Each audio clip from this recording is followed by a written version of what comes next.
Welcome to the bookstore.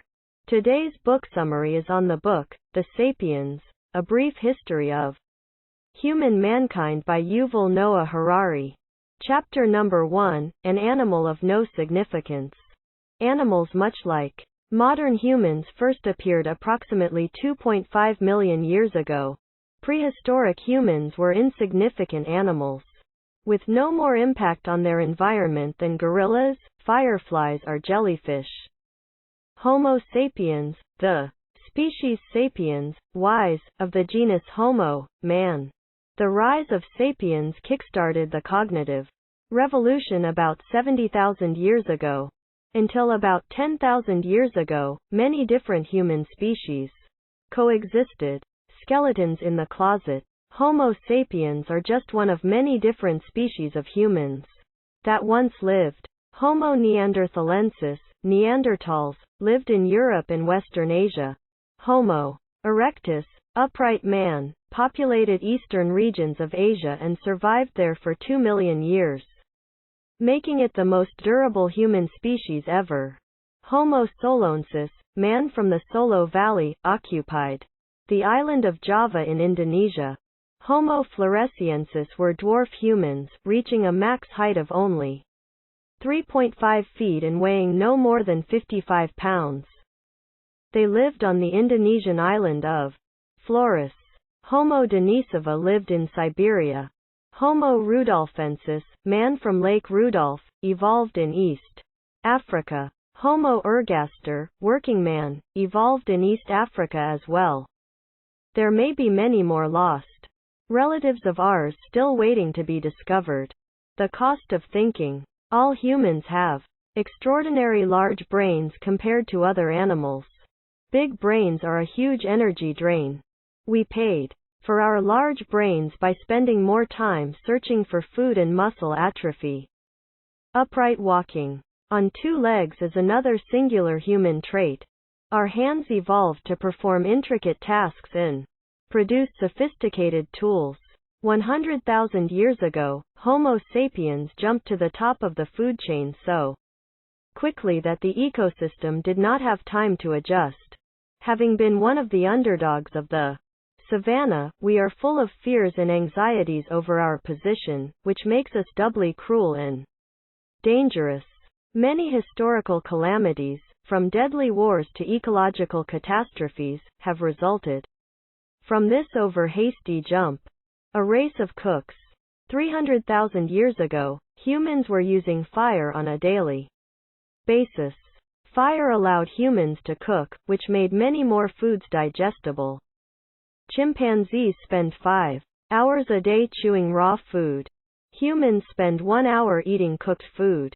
By shortening the intestinal tract and decreasing their energy consumption, cooking inadvertently opened the way to the jumbo brains of Neanderthals and sapiens.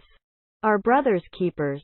70,000 years ago, sapiens from East Africa spread from the Arabian Peninsula, and from there they quickly overran the entire Eurasian landmass. The interbreeding theory suggests that sapiens bred with other human populations and people today are the outcome of this interbreeding.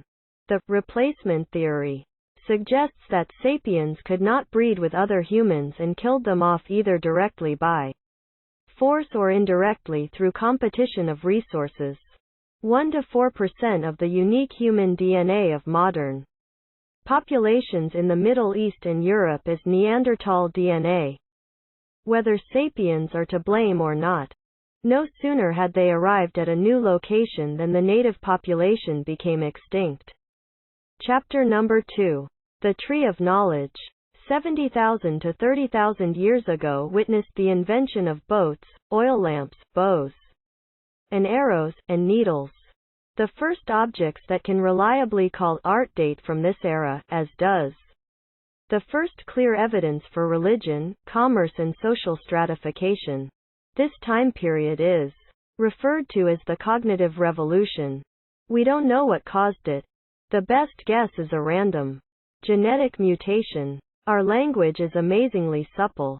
We can connect a limited number of sounds in signs to produce an infinite number of sentences, each with a distinct meaning. We can thereby ingest, store and communicate a prodigious amount of information about the surrounding world. Homo sapiens conquered the world thanks to our unique language. Gossip is essential for cooperation in large numbers. A truly unique feature of our language is the ability to transmit information about things that do not exist. Fiction allows us to imagine things collectively. A common belief helps us cooperate flexibly in large numbers. The legend of Peugeot. The maximum natural size of a group bonded by gossip is about 150 individuals. Larger numbers of strangers can cooperate successfully by believing in common myths. People easily understand that primitives cement their social order by believing in ghosts and spirits, and gathering each full moon to dance together around the campfire. What we fail to appreciate is that our modern institutions function on exactly the same basis. Corporations are modern-day figments of our collective imagination. Limited liability companies are legally independent from the people who set them up, or invested money in them, or managed them.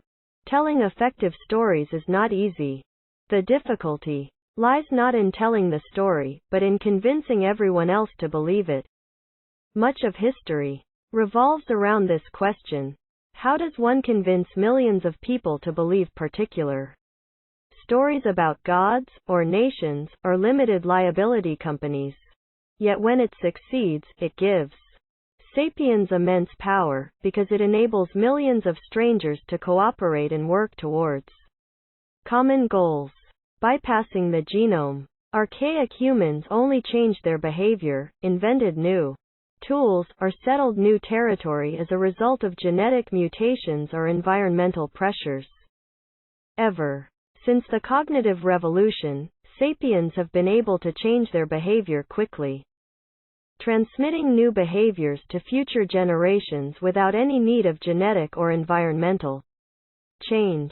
History and biology. The cognitive revolution is the point when history declared its independence from biology. Historical narratives replace biological theories to explain our development. Chapter number 3, A Day in the Life of Adam and Eve. It's hard to guess how the ancients lived because there are so few artifacts. It's also problematic to extrapolate the lives of modern forager societies to ancient ones. Today's forager societies have been influenced by neighboring agricultural and industrial societies. Modern forager societies have survived mainly in areas with difficult climate conditions and inhospitable terrain.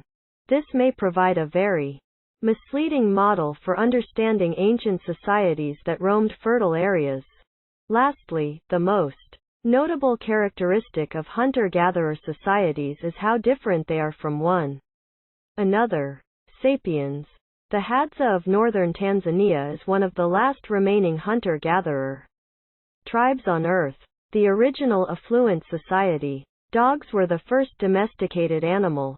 About 15,000 years ago, the human collective knows far more today than the ancients.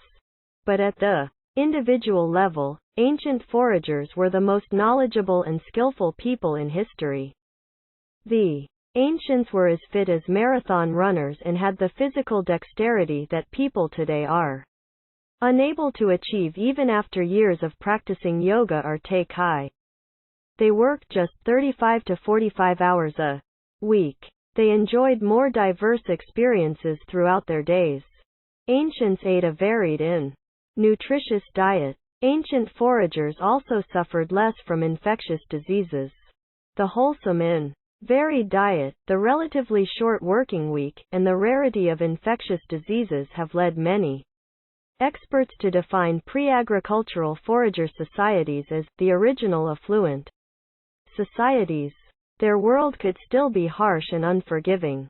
High child mortality, minor accidents by today's standards could be a death sentence, and confrontations with other foraging bands could be extremely violent. Chapter number 4, The Flood. 45,000 years ago, sapiens crossed the sea to Australia. Experts are hard-pressed to explain this amazing feat. The moment the first hunter-gatherers set foot on an Australian beach was the moment that Homo sapiens climbed to the top rung in the food chain on a particular landmass and thereafter became the deadliest species in the annals of planet Earth. The settlers of Australia transformed the ecosystem beyond recognition. Within a few thousand years, of the 24 Australian animal species weighing 100 pounds or more, 23 became extinct. Guilty as charged. Change in weather patterns 45,000 years ago is weak evidence to support such a massive extinction. When climate change causes mass extinctions, sea creatures are usually hit equally hard. Yet there is no evidence of any significant disappearance of oceanic fauna 45,000 years ago. Mass extinctions, like the one seen in Australia, occurred again and again in the ensuing millennia whenever people settled another part of the outer world. Large animals breed slowly. Plus, Australian giants had no time to learn to run away. They would have been surprised to find themselves in danger to punitive humans. Sapiens may have also used fire to intentionally burn large areas to create open grasslands. The end of sloth. Within 2,000 years of sapiens blitzkrieg across America, North America lost 34 out of its 47 genera of large mammals. South America lost 50 out of 60. Noah's Ark. Homo sapiens drove to extinction about half of the planet's big beasts long before humans invented the wheel, writing, or iron tools. Perhaps if more people were aware of the first wave and second wave extinctions, they'd be less nonchalant about the third wave they are part of now.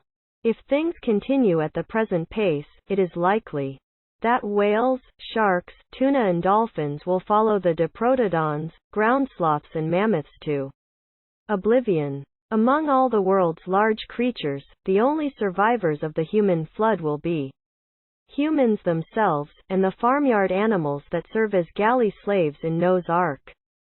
The Agricultural Revolution. Chapter number 5, History's Biggest Fraud. Sapiens ceased being foragers 10,000 years ago when they began to devote almost all their time and effort to manipulating the lives of a few animal and plant species. No noteworthy plant or animal has been domesticated in the last 2,000 years. Rather than heralding a new era of easy living, the agricultural revolution left farmers with lives generally more difficult and less satisfying than those of foragers. A handful of plant species, including wheat, rice and potatoes, were responsible for domesticating Homo sapiens, rather than vice versa. Wheat did not offer a better diet. It did not give people economic security. Nor could wheat offer security against human violence. Wheat offered nothing for people as individuals. Yet it did bestow something on Homo sapiens as a species. Cultivating wheat provided much more food per unit of territory, and thereby enable Homo sapiens to multiply exponentially. The currency of evolution is neither hunger nor pain, but rather copies of DNA. Helixes. Just as the economic success of a company is measured only by the number of dollars in its bank account, not by the happiness of its employees, so the evolutionary success of a species is measured by the number of copies of its DNA. This is the essence of the agricultural revolution. The ability to keep more people alive under worse conditions. The luxury trap. Wheat began to thrive as temperatures warmed at the end of the Ice Age. When humans burned down forests and thickets, this also helped wheat. Where wheat became abundant, the game and other food sources were also plentiful. Nomadic bands could gradually give up their foraging lifestyle and settle down into permanent camps. They quickly learned more advanced cultivation techniques until they became farmers. With the move to permanent villages and the increase in food supply, the population began to grow. But disease-riddled settlements combined with malnourishment led to soaring child mortality. In most agricultural societies, at least 1 out of every 3 children died before reaching 20. Population growth burned humanity's boats. There was no going back to foraging. The pursuit of an easier life resulted in much hardship, and not for the last time. It happens to us today. How many young college graduates have taken demanding jobs in high-powered firms, vowing that they will work hard to earn money that will enable them to retire and pursue their real interests when they are 35? But by the time they reach that age, they have large mortgages, children to school, houses in the suburbs that necessitate at least 2 cars per family, and a sense that life is not worth living without really good wine and expensive holidays abroad. What are they supposed to do? Go back to digging up roots? No, they double their efforts and keep slaving away. One of history's few iron laws is that luxuries tend to become necessities and to spawn new obligations. We invent countless time-saving devices that promise to make our lives more relaxed, yet do just the opposite. Email is a great example. Victims of the revolution, domesticated animals, sheep, chickens, donkeys, and others, supplied food, raw materials, and muscle power. Today the world contains about 1 billion sheep, 1 billion pigs, more than 1 billion cattle, and more than 25 billion chickens. Despite massive growth in population around the world, most domesticated animals live short and cruel lives. This discrepancy between evolutionary success and individual suffering is perhaps the most important lesson we can draw from the agricultural revolution. Chapter number 6, Building Pyramids. Ancient farmers might seem dirt poor to us, but a typical family possessed more artifacts than an entire forager tribe. The coming to the future. Foragers discounted the future because they lived hand to mouth. This saved them a lot of anxieties. There was no sense in worrying about things that they could not influence. But farmers must always keep the future in mind and must work in its service. From the very advent of agriculture, worries about the future became major players in the theater of the human mind. The stress of farming was the foundation of large-scale political and social systems. An imagined order. We believe in a particular order not because it is objectively true, but because believing in it enables us to cooperate effectively and forge a better society. Hammurabi and the American founding fathers alike imagined a reality governed by universal and immutable principles of justice, such as equality or hierarchy. Yet the only place where such universal principles exist is in the fertile imagination of sapiens, and in the myths they invent and tell one another. These principles have no objective reality. Prison walls. How do you cause people to believe in an imagined order such as Christianity, democracy, or capitalism? First, you never admit that the order is imagined. You insist that it's an objective reality created by the gods or laws of nature. You also educate people thoroughly by constantly reminding them of the principles of the imagined order. E.g., Romanticism tells us that in order to make the most of our human potential we must have as many different experiences as we can. E.g., Consumerism tells us that in order to be happy we must consume as many products and services as possible. Like the elite of ancient Egypt, most people in most cultures dedicate their lives to building pyramids. But few question the myths that cause us to desire the pyramid in the first place. Chapter number 7, Memory Overload.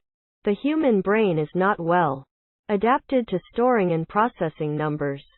Between 3500 and 3000 BC, the Sumerians were in southern Mesopotamia invented the first written language, cuneiform. The first texts of history contain no philosophical insight, poetry, legends, or laws. They are economic documents, recording the payment of taxes, accumulation of debt, and the ownership of property. Quipus were colorful cords made of wool or cotton with knots tied in different places. By combining different knots on different cords with different colors, it was possible to record large amounts of mathematical data. The wonders of bureaucracy. Written records require a good cataloging and retrieval system. Pharaonic Egypt, ancient China, and the Inca Empire all created special schools in which professional scribes, clerks, librarians, and accountants were rigorously trained in the secrets of data processing. The most important impact of script on human history is precisely this: it has gradually changed the way humans think and view the world. Free association and holistic thought have given way to compartmentalization and bureaucracy. The language of numbers. Arabic numerals were first invented by the Hindus, but the Arabs get the credit because when they invaded India they encountered the system, refined it, and spread it through the Middle East and then to Europe. Anyone who wishes to influence the decisions of governments, organizations, and companies must learn to speak in numbers. Writing was born as the maidservant of human consciousness, but is increasingly becoming its master. Chapter number 8. There is no justice in history. Humans organized themselves in mass cooperation networks by creating imagined orders and devising scripts. Scholars know of no large society that has been able to dispense with discrimination altogether. Hierarchies serve an important function. They enable complete strangers to know how to treat one another without wasting the time and energy needed to become personally acquainted. Even if somebody is born with a particular talent, that talent will usually remain latent if it is not fostered, honed, and exercised. Not all people get the same chance to cultivate and refine their abilities. Whether or not they have such an opportunity will usually depend on their place within their societies. Imagined hierarchy. The vicious circle. Those once victimized by history are likely to be victimized yet again, and those whom history has privileged are more likely to be privileged again. He and she. Culture tends to argue that it forbid only that which is unnatural. But from a biological perspective, nothing is unnatural. Whatever is possible is by definition also natural. Your sex, male or female, are biological categories with objective qualities that have remained constant throughout history. Meanwhile, gender, man or woman, is a cultural category with qualities that are intersubjective and undergo constant changes. What's so good about men? Not their physical strength. Human history shows that there is often an inverse relation between physical prowess and social power. Not their natural aggression. Empire builders are cooperative. They know how to appease, manipulate, and see things from different perspectives. Not their competitive drive to reproduce.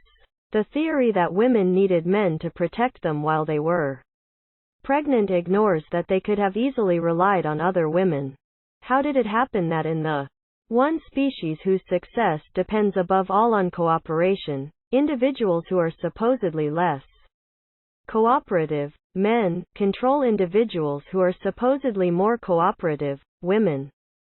At present, we have no good answer. The unification of humankind. Chapter number 9. The Arrow of History. Every culture has its typical beliefs, norms, and values, but these are in constant flux. Freedom and equality are seen as fundamental values in Western cultures, but they contradict each other. Equality can be ensured only by curtailing the freedoms of those who are better off, guaranteeing that every individual will be free to do as he wishes inevitably short-changes equality.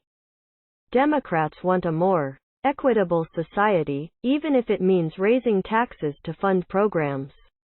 Republicans want to maximize individual freedom, even if it means that the income gap between rich and poor will grow wider. Cognitive dissonance is often considered a failure of the human psyche. In fact, it is a vital asset. Contradictions are culture's engines, responsible for the creativity and dynamism of our species.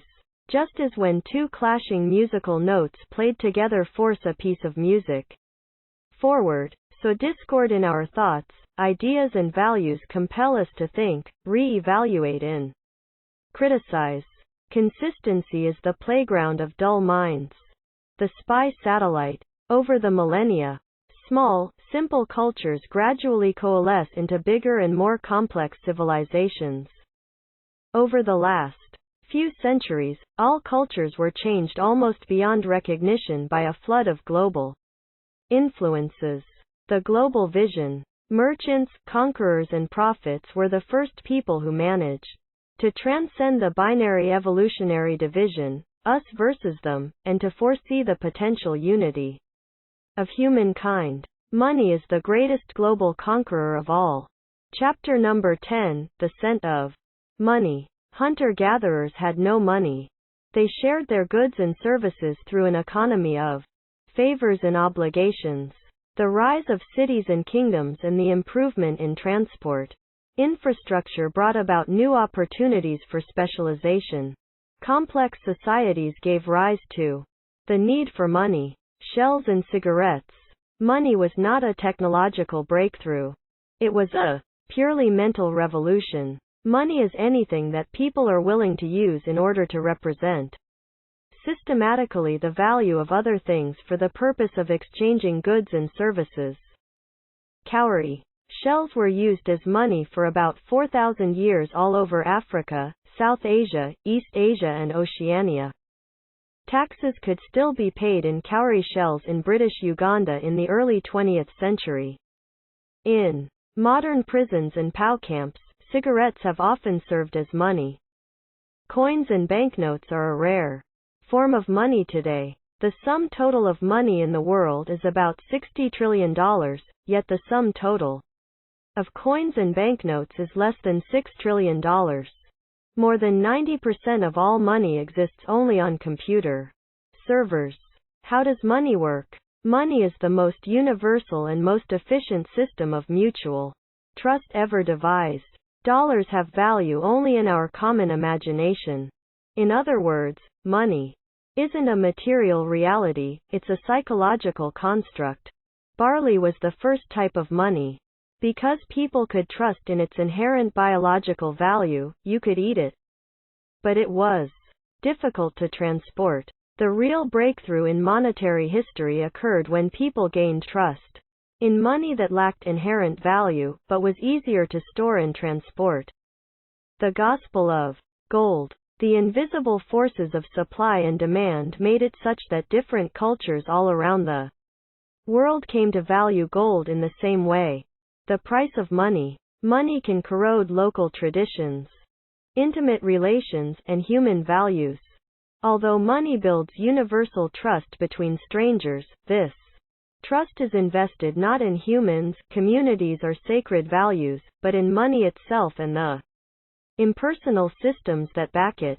Money alone did not unify humankind.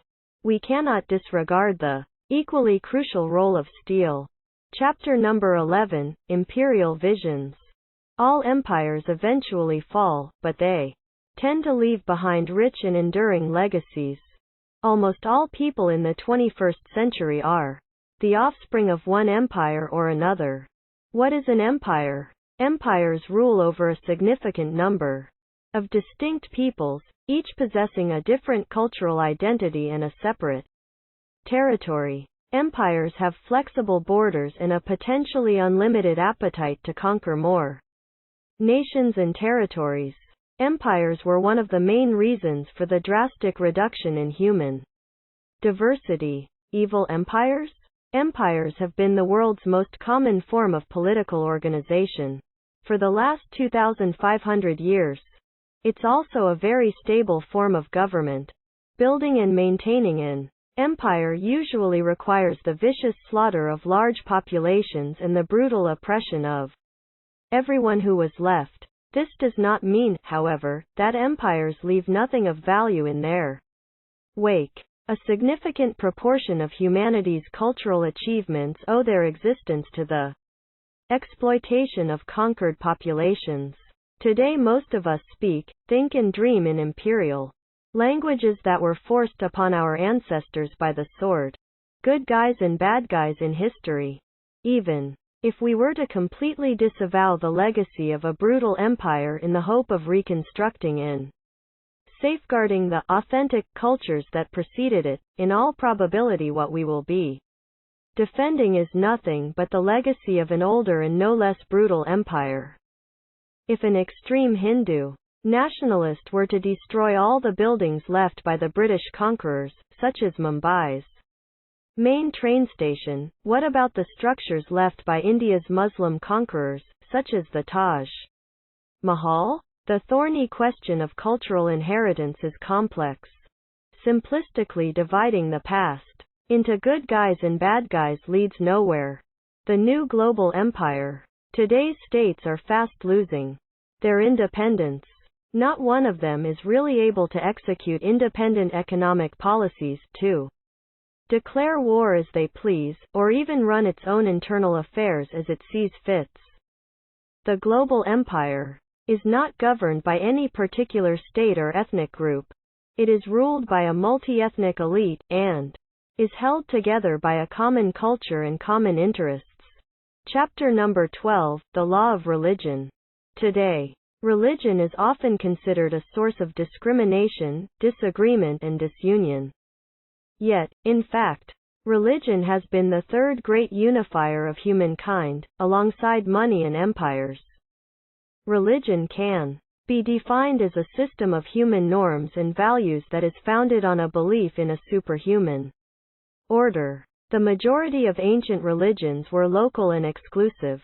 Universal and missionary religions began to appear only in the first millennium BC.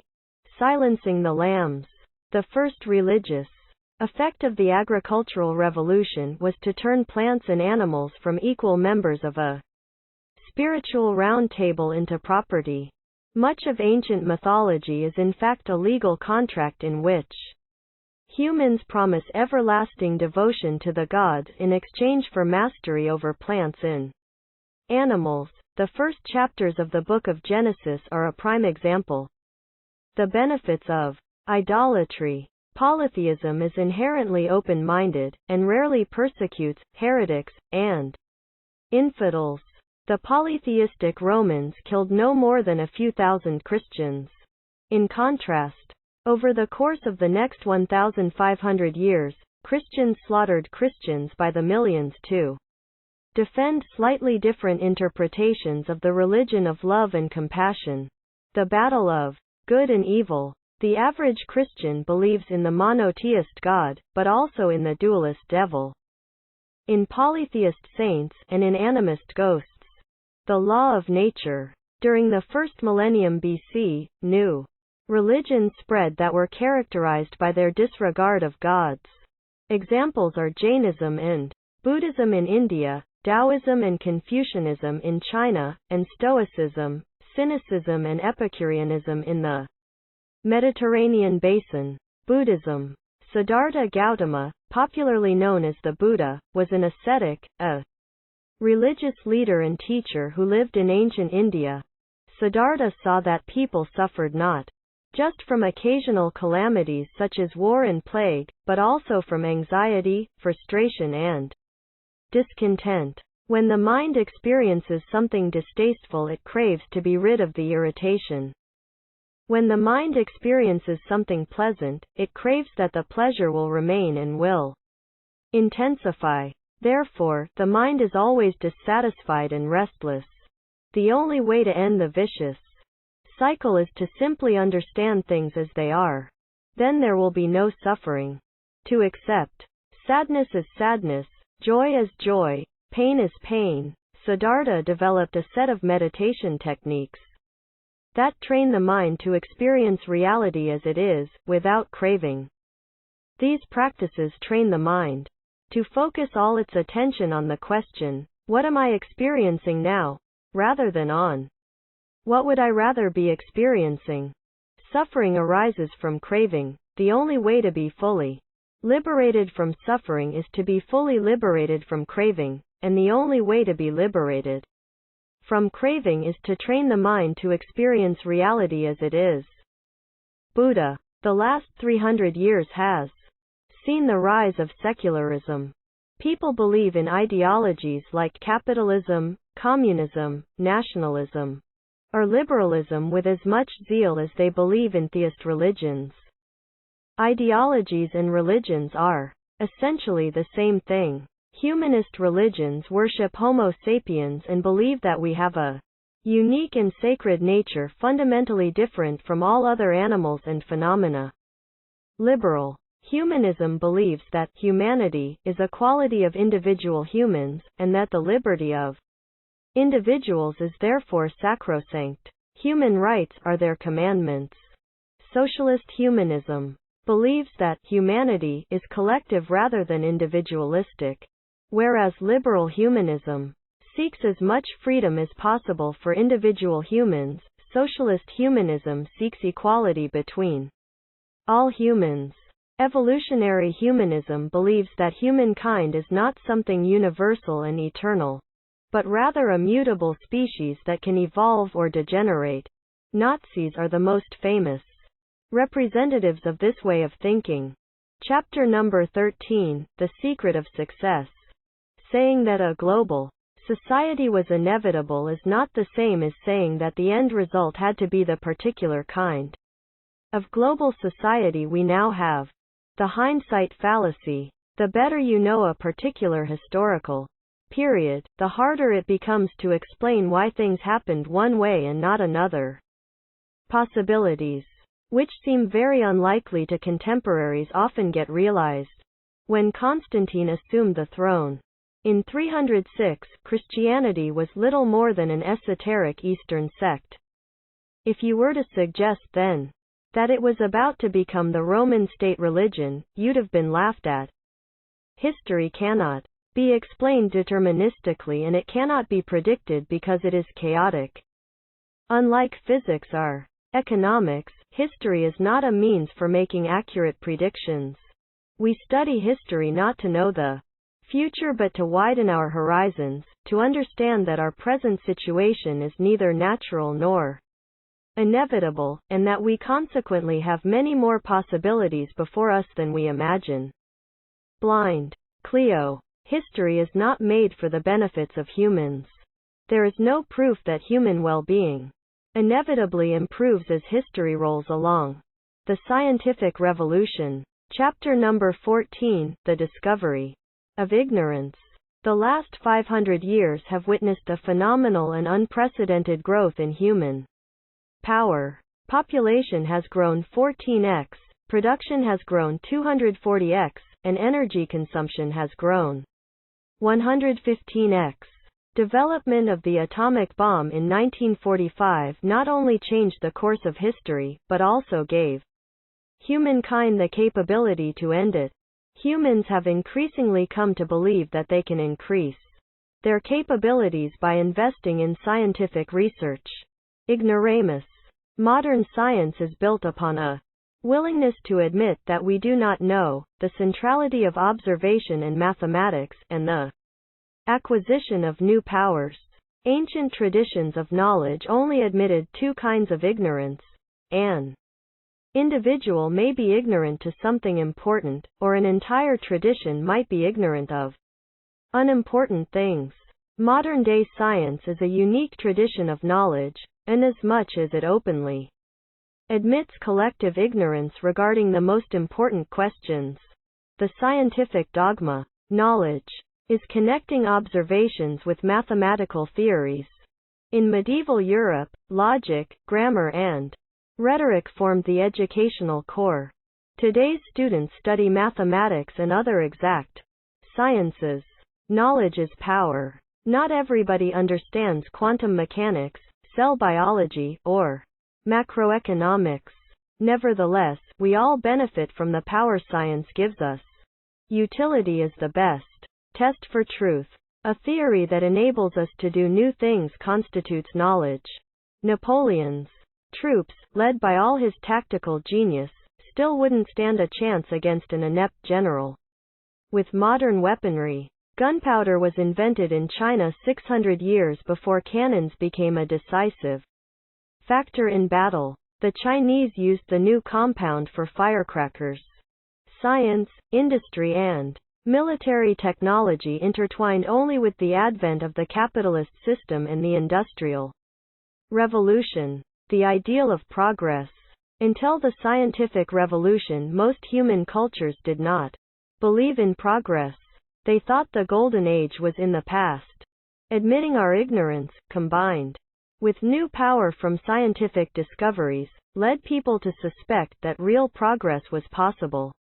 After all, e.g. poverty. Many cultures have viewed poverty as an inescapable part of an imperfect world. In many countries around the world today, biological poverty is a thing of the past. Individuals are protected from personal misfortune by insurance, state-sponsored social security, and NGOs. The Gilgamesh Project. For men of science, death is not an inevitable destiny, but merely a technical problem. Our best minds are not wasting their time trying to give meaning to death. Instead, they are busy investigating the physiological, hormonal, and genetic systems responsible for disease and old age. Pills, injections, and sophisticated operations save us from a spate of illnesses and injuries that once dealt an inescapable death sentence. A few serious scholars suggest that by 2050, some humans will become immortal. The sugar daddy of science. Science is a very expensive affair. Most scientific studies are funded because somebody believes they can help attain some political, economic, or religious goal. Science is unable to set its own priorities. It is also incapable of determining what to do with its discoveries. Scientific research can flourish only in alliance with some religion or ideology. The ideology justifies the costs of the research. In exchange, the ideology influences the scientific agenda and determines what to do with the discoveries. The feedback loop between science, empire, and capital has arguably been history's chief engine for the past 500 years. Chapter number 15, The Marriage of Science and Empire. The scientific revolution and modern imperialism were inseparable. Why Europe? Between 1500 and 1750, Western Europe gained momentum and became master of the outer world, meaning the two American continents and the oceans.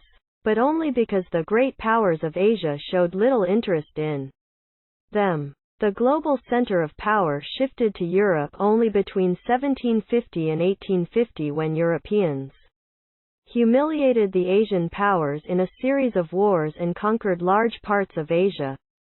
Today all humans are, to a much greater extent than they usually want to admit, European in dress, thought and taste. European influence and dominance from 1850 onward was due to a large extent on their military-industrial scientific complex and technological wizardry. The Chinese and Persians did not lack technological inventions such as steam engines, which could be freely copied or bought. They lacked the values, myths, judicial apparatus, and socio-political structures that took centuries to form and mature in the West and which could not be copied and internalized rapidly. Europeans were used to thinking and behaving in a scientific and capitalist way even before they enjoyed any significant technological advantages. The mentality of conquest. Modern science flourished in and thanks to European empires. The plant-seeking botanist and the colony-seeking naval officer shared a similar mindset that began by admitting ignorance and compelled them to go out and make new discoveries. Empty maps. During the 15th and 16th centuries, Europeans began to draw world maps with lots of empty spaces. The empty maps were a psychological and ideological breakthrough, a clear admission that Europeans were ignorant of large parts of the world. Europe did not enjoy an outstanding technological edge to the rest of the world. What made Europeans exceptional was their unparalleled and insatiable ambition to explore and conquer rare spiders and forgotten scripts. Linguistics received enthusiastic imperial support.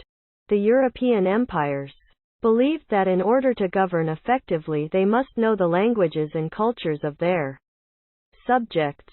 Without such knowledge, it is unlikely that a ridiculously small number of Britons could have succeeded in governing, oppressing and exploiting millions of subjects.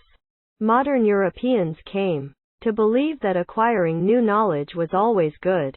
Imperialists claimed that their empires were not vast enterprises of exploitation but rather altruistic projects conducted for the sake of the non-European races. Due to their close cooperation with science, these empires wielded so much power and changed the world to such an extent that perhaps they cannot be simply labeled as good or evil. They created the world as we know it, including the ideologies we use in order to judge them. Chapter number 16, The Capitalist Creed.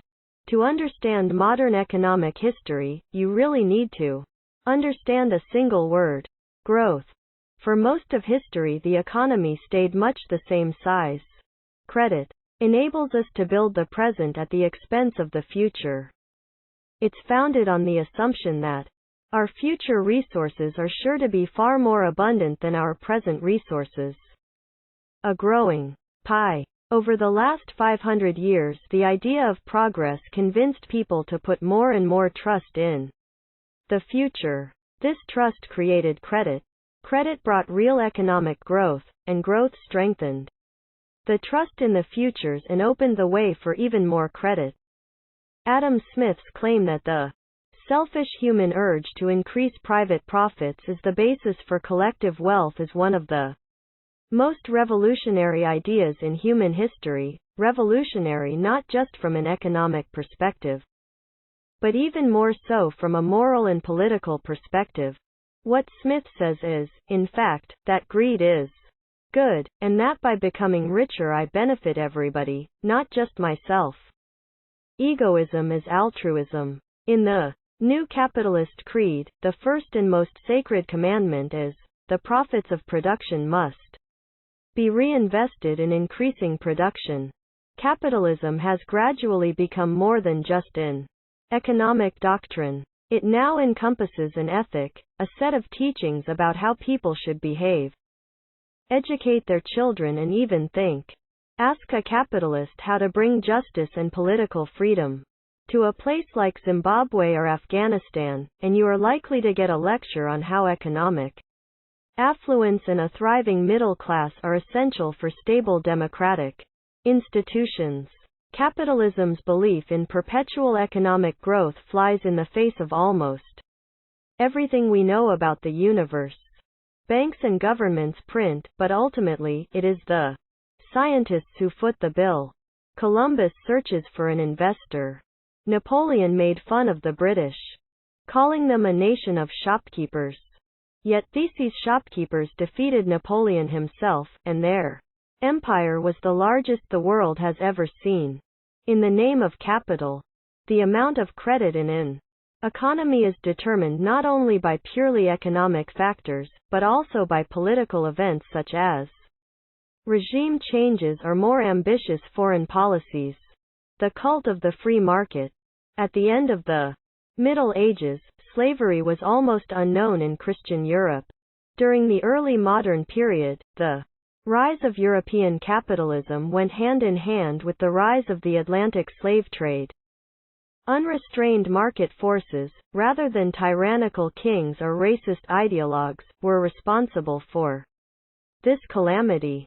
Free market capitalism cannot ensure that profits are gained in a fair way or distributed in a fair manner. After 1908, and especially after 1945, capitalist greed was somewhat reined in, not least due to the fear of communism. Yet inequities are still rampant. Chapter number 17. The Wheels of Industry. Counterintuitively, while humankind's use of energy and raw materials has mushroomed in the last few centuries, the amounts available for our exploitation have actually increased. The secret in the kitchen. The steam engine was the first invention to convert heat into movement. The internal combustion engine revolutionized human transportation and turned petroleum into liquid political power. An ocean of energy. Every few decades we discover a new energy source, so that the sum total of energy at our disposal just keeps growing. All human activities and industries put together consume about 500 exajoules annually, equivalent to the amount of energy Earth receives from the Sun in just 90 minutes. Life on the conveyor belt. Today in the United States, only 2% of the population makes a living from agriculture, yet this 2% produces enough not only to feed the entire U.S. population, but also to export surpluses to the rest of the world. Without the industrialization of agriculture, the urban industrial revolution could never have taken place. There would not have been enough hands and brains to staff factories and offices. The age of shopping. The modern capitalist economy must constantly increase production in order to survive. Who is supposed to buy all this stuff? Consumerism sees the consumption of ever more products and services as a positive thing. Consumerism has worked very hard, with the help of popular psychology, to convince people that indulgence is good for you, whereas frugality is self-oppression. Each year the U.S. population spends more money on diets than the amount needed to feed all the hungry people in the rest of the world. The rich take great care managing their assets and investments, while the less well-heeled go into debt buying cars and televisions they don't really need. The rich invest while the poor buy.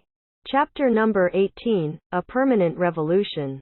The future is unlikely to yield a lack of resources, but very likely to destroy what remains of the natural habitat and drive most other species to extinction. Destruction of the ecosystem may increase the frequency of human-induced natural disasters.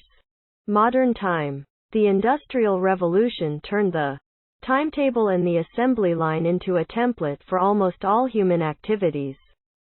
Public transportation solidified our dependence on strict time-keeping. Cheap but precise portable clocks became ubiquitous. Today, a single affluent family generally has more timepieces at home than in entire medieval country. The role of family and the local community has been replaced by the state and the market. The collapse of the family and the community. A person who lost her family and community around 1750 was as good as dead. She had no job, no education, and no support in times of sickness and distress. Over time, states and markets used their growing power to weaken the traditional bonds of family and community. Policemen were sent to stop family vendettas and replace them with court decisions. The market sent its hawkers to wipe out long-standing local traditions and replace them with ever-changing commercial fashions. Be your own individual. You are no longer dependent on your family or your community. We, the state and the market, will take care of you instead. But the liberation of the individual comes at a cost. Many of us now bewail the loss of strong families and communities and feel alienated and threatened by the power of the impersonal state and market wield over our lives. Until not long ago, the suggestion that the state ought to prevent parents from beating or humiliating their children would have been rejected out of hand as ludicrous and unworkable. In most societies, parental authority was sacred. Respect of and obedience to one's parents were among the most hallowed values, and parents could do almost anything they wanted, including killing newborn babies, selling children into slavery, and marrying off daughters to men more than twice their age. Today, parental authority is in full retreat. Youngsters are increasingly excused from obeying their elders, whereas parents are blamed for anything that goes wrong in the life of their child. Imagined communities. The consumer tribe is the imagined community of the market because it is impossible for all customers in a market to know one another the way villagers knew one another in the past. In recent decades, national communities have been increasingly eclipsed by tribes of customers who do not know one another intimately but share the same consumption habits and interests. Perpetuum mobile. Over the last 2 centuries, the pace of change became so quick that the social order acquired a dynamic and malleable nature. It now exists in a state of permanent flux.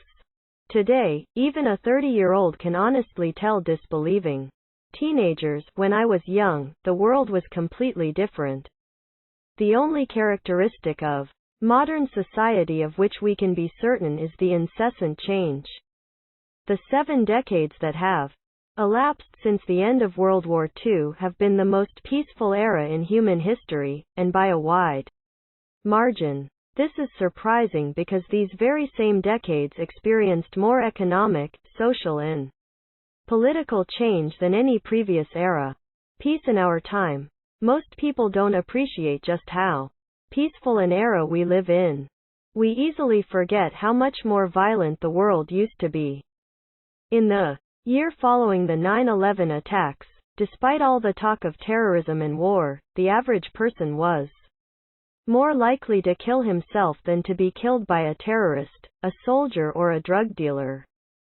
The decline of violence is due largely to the rise of the state.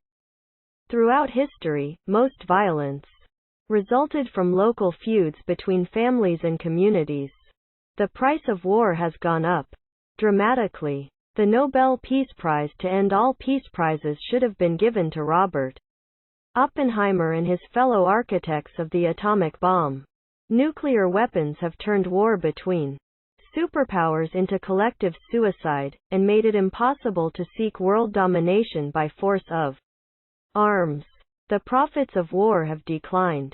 Wealth today is less in material things and more concentrated in human capital and organizational know-how. Both are difficult to conquer by military force. Peace has become more lucrative than ever. For the first time in history, the world is dominated by a peace-loving elite, politicians, businesspeople, intellectuals and artists who genuinely see war as both evil and avoidable. The tightening web of international connections erodes the independence of most countries, lessening the chance that any one of them might single-handedly let slip the dogs of war. Chapter number 19, and they lived happily ever after. Historians avoid raising the question, does progress make people happier? New aptitudes, behaviors and skills do not necessarily make for a better life. Some argue an inverse correlation between human capabilities and happiness. Power corrupts. When judging modernity, it is all too tempting to take the viewpoint of a 21st-century middle-class Westerner. We must not forget the viewpoints of a 19th-century Welsh coal miner, Chinese opium addict or Tasmanian Aborigine. Truganini is no less important than Homer Simpson. We can't judge this era too quickly. Even the brief golden age of the last half-century may turn out to have sown the seeds of future catastrophe. We can congratulate ourselves on the unprecedented accomplishments of modern sapiens only if we completely ignore the fate of all other animals. Counting happiness. Social, ethical and spiritual factors have as great an impact on our happiness as material conditions. Perhaps people in modern affluent societies suffer greatly from alienation and meaninglessness despite their prosperity, and perhaps our less well-to-do ancestors found much contentment in community, religion and a bond with nature. Money brings happiness only up to a point, and beyond that it has little significance.